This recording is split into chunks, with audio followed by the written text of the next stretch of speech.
Good afternoon and welcome to LeagueWise and today's installment of Finn's 5. Once again, I'm your host, Chad Finn, and in this video, the LCS is finally here. I'll be giving you my five starters for each role in the DraftKings LCS slate. This is a two-game slate that locks at 8:30 p.m. Eastern Standard Time tonight, Friday, June 12th. Before we jump into my picks, make sure, if you would, please go down and like this video, and please hit that subscribe button while you're down there. It helps me a ton. Again, I'm going to keep saying it. I appreciate everybody that has liked and subscribed. You guys are amazing. This is turning out to be a lot of fun for me, and I hope you enjoy it. The featured games on the early morning DraftKings slate are Game 1, 100 Thieves, coming in at plus 122 underdogs versus Evil Geniuses, who are minus 149 favorites. Game 2, we'll see FlyQuest plus 321 underdogs versus Cloud9, who come in at minus 424 favorites. In the spring split regular season, these teams finished. Number 1 was Cloud9 at 14-1. Number 2, Evil Geniuses at 10-8. Number 3, 100 Thieves at 10-8. And number 4, FlyQuest, also at 10-8. Cloud9 was historically dominant this past spring, and they took that all the way to the spring split championship, defeating FlyQuest in pretty convincing fashion, 3-0 in the grand finals. Evil Geniuses ended up finishing third, in 100 Thieves really had a disappointing round 1 departure after losing to C9 in the regular bracket of the first round, and then TSM in the losers bracket, and they were ultimately sent home. Match 1, we will see 100 Thieves taking on Evil Geniuses. Even though 100 Thieves finished third in the spring split, like I just said, this is a team that is more than likely closer to regression than progression. I could be wrong, but I just, they were eliminated from the playoffs early. They made no roster changes. Teams around them did make changes, improve themselves outside of Someday, which is their top laner. There just really isn't much here. One thing that could make this team more of a contender, in my opinion, is if they would allow Someday to be the carry, if they played around him, drafted around him, like I said, played with him as their win condition. I think that would make everybody on this roster better. But historically, they don't do that. And as good as he can be on carry top laners, you just don't see it from him. Evil Geniuses, on the other hand, are, in my opinion, a very dangerous team. I don't know if they're very dangerous in the sense that they can challenge Cloud9. I think Cloud9's on another level. But that being said, I'm not sure that anybody below Evil Geniuses, if I'm assuming that they're going to finish second this split, there's not really much below them that's going to challenge them, in my opinion, at this point, unless, I see a lot of improvement, from teams like 100 Thieves and Team Solo Mid, all of which is possible. But like I said, I see Evil Geniuses as a clear number 2 right now. They made no changes to their starting lineup. They did add Huni as a sub. They have, in my opinion, a very good bot lane with Bang and Jizuki, I believe it's pronounced, and are primed to make a run.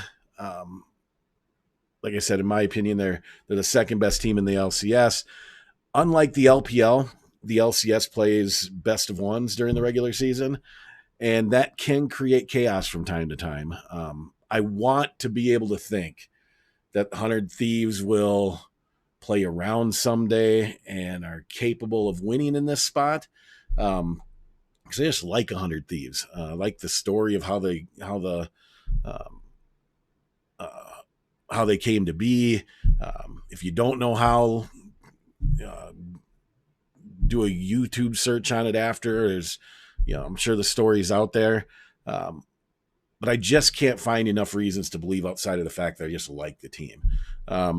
I expect Evil Geniuses to more than likely target someday, both in the draft and early in the game itself.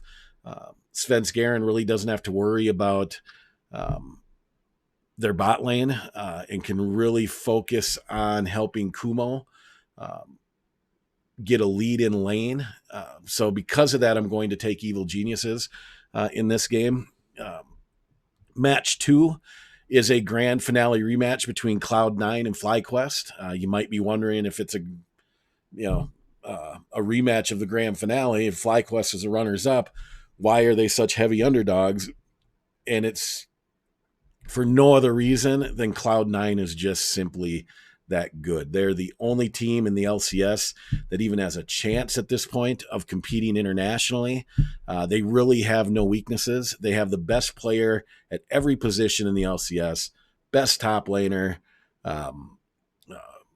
best jungler, best mid laner, best ADC, best bot, best support. I mean, they are all around the best team, and they're primed for a Worlds run. So that's why they're such heavy favorites, and they deserve to be.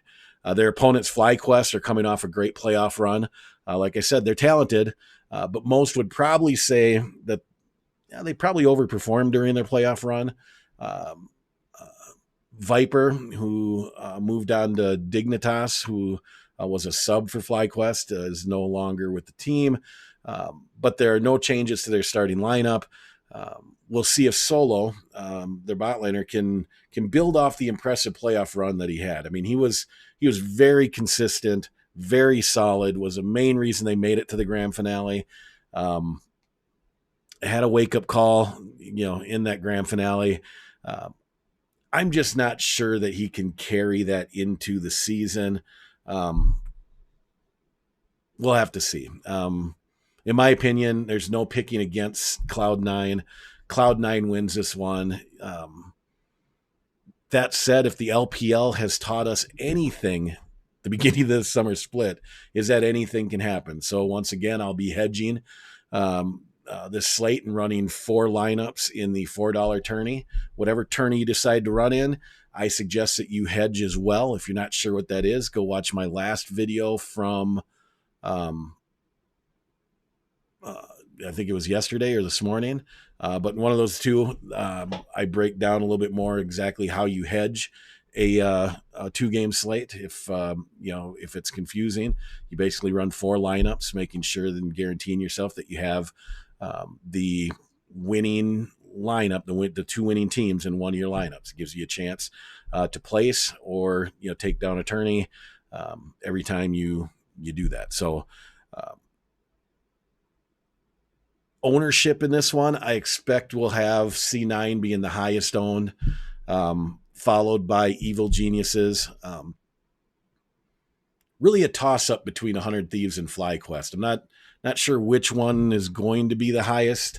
I always think there tends to be a little bias towards 100 Thieves because they are such a popular team. But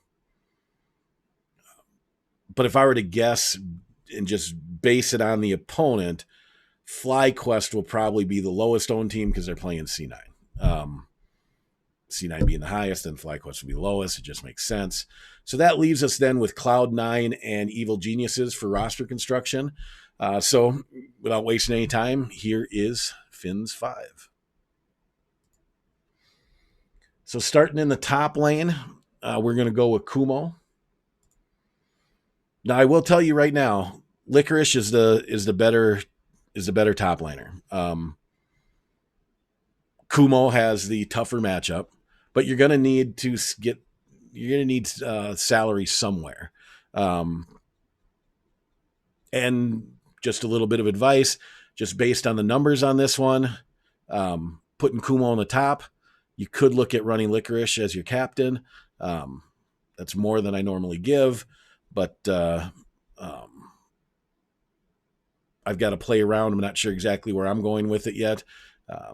But like I said, you're going to need to get creative in this one.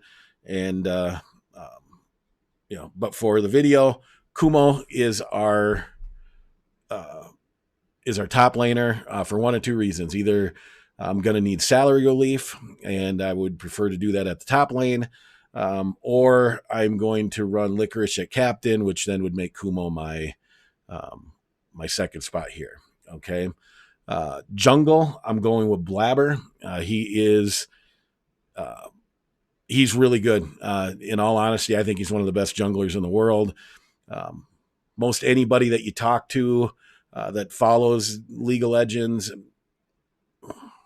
won't give C9 any credit on the international stage, but he's for sure the best jungler in the LCS. I think he's world class.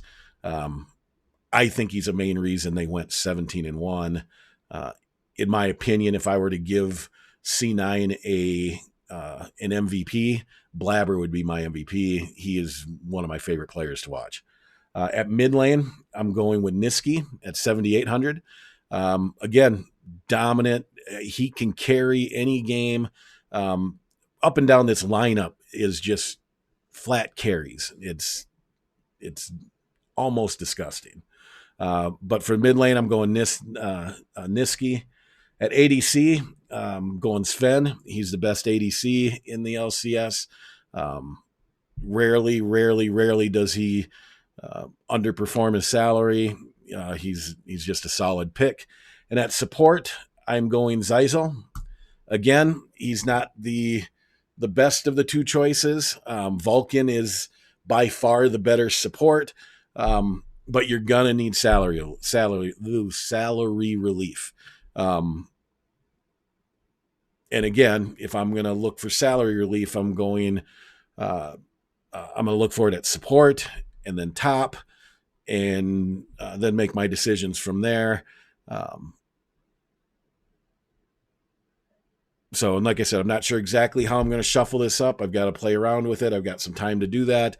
But Zyzel for sure will be my support, because I don't think there's any other way that I'm going to be able to put a competitive lineup together with EG and C9 without the little bit of extra capital. So that's it. That leaves us with 15,600 to play with. And I talked to you a little bit about a couple ideas that you can differentiate your lineup through captain role. You can get creative with that. Try different things. If you don't want to differentiate through captain and want to pick an upset, I don't think an upset exists on this 2-game slate, but if I were to pick an upset, I would say 100 Thieves over EG. Myself, I'm going to differentiate through captain and then hedge the slate. I do hope that you enjoyed Fins 5 today. I do have another one coming up this evening. Keep an eye out for that. As always, don't forget to hit the like and subscribe and notification buttons below. Feel free to ask any questions, leave any comments. It doesn't matter what it's about. If you need life advice, I've said it before, I'm a 47-year-old old guy. I've got some wisdom, at least a little bit of wisdom. I can give you life advice, lineup advice, hedging advice, whatever type of advice you might need. If you just want to, say hello. I'll say hi back. Just make sure you hit that like and subscribe button, damn it. Like I said, I'll be dropping the LPL version of Fins 5 early this evening, so keep an eye out for that. Otherwise, once again, seriously, thanks for watching. Thanks for supporting. This is Chad Finn saying good luck, stay safe, and as always, see you later tonight on the Rift.